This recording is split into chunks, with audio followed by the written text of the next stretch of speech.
இன்றைக்கி நம்ம பார்க்க போகிறது தக்காளி சட்னி. தக்காளி சட்னிக்கு தேவையான பொருட்கள் ஃபஸ்ட்டு பூண்டு, இஞ்சி, தேங்காய் ஆப்ஷனல், வேணும்னா யூஸ் பண்ணிக்கோங்க. பட் டேஸ்ட்டே அல்டிமேட்டாக இருக்கும். நான் 2 பெரிய வெங்காயம், 3 தக்காளி, வரமிளகா 3 எடுத்திருக்கேன்.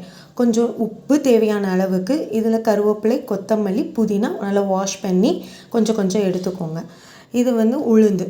இப்போ நம்ம ஒரு கடாயில் எண்ணெயை ஊற்றி நல்லா ஹீட் ஆன உடனே அதில் ஒரு 1.5 ஸ்பூன் உளுந்தம் பருப்பு அதில் போட்டுடலாம். போட்டு நல்லா கொஞ்சம் பொன்னிறமாக வர வரைக்கும் நல்லா கொஞ்சம் ரோஸ்ட் பண்ணிவிட்டு எண்ணெயில் நல்லா வதக்கி விட்டுருங்க. அப்போ தான் அந்த டேஸ்ட் பார்த்திங்கன்னா அல்டிமேட்டாக உங்களுக்கு இருக்கும். இதில் நான் இஞ்சி போட்டிருக்கேன், அப்புறம் பூண்டு,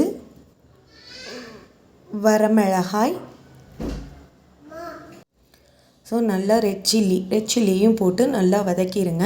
அதுக்கப்புறம் தேங்காய் நீங்கள் கொஞ்சம் நேரம் கழித்து, அதாவது எங்கேயாவது எடுத்துகிட்டு போகிறீங்கன்னா தேங்காய் வேண்டாம். உடனே நீங்கள் சாப்பிட்றதா இருந்தால் தேங்காய் ஆட் பண்ணிக்கோங்க. ஆட் பண்ணிட்டு நல்லா ஃப்ரை பண்ணிவிட்டு அப்புறம் எல்லாம் புதினா, கொத்தமல்லி எல்லாம் போட்டுட்டு நீங்கள் பெரிய வெங்காயத்தையும் போட்டு நல்லா ஃப்ரை பண்ணிடுங்க. உப்பு போட்டிங்கன்னா சீக்கிரமாக உங்களுக்கு வெங்காயம் நல்லா வதங்கி கொடுக்கும். தக்காளி இருக்க நல்லா போட்டு நல்லா வதக்கிட்டு நல்லா சுருங்க உங்களுக்கு வளர்க்கணும். சரி, இந்த பதத்துக்கு நீங்கள் வந்தோடனே கேஸை ஆஃப் பண்ணிவிட்டு நல்லா ஆற விட்டுருங்க. ஆற விட்டு அரைச்சி ஒரு மிக்ஸி ஜாரில் அரைச்சி வச்சுருங்க. இப்போது அடுப்பை ஆன் பண்ணிட்டு தாளிக்கிறதுக்கு கடுகு, கருவேப்பிலை நல்லா போட்டு கொஞ்சம் ஓரளவு நல்லா பொரிஞ்ச உடனே சட்னியில் நீங்கள் அதை ட்ரான்ஸ்ஃபர் பண்ணிவிடுங்க. ட்ரான்ஸ்ஃபர் பண்ணிட்டு இப்போ பாருங்கள், நல்லா டேஸ்ட்டாக இருக்கும்.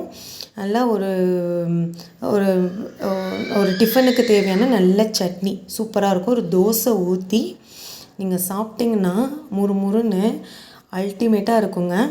உண்மையிலே ட்ரை பண்ணி பாருங்கள். இந்த தோசைக்கும் அந்த சட்னி மேலே கொஞ்சம் நல்லெண்ணெய் ஊற்றி சாப்பிட்டு பாருங்கள், சூப்பராக இருக்கும். பை.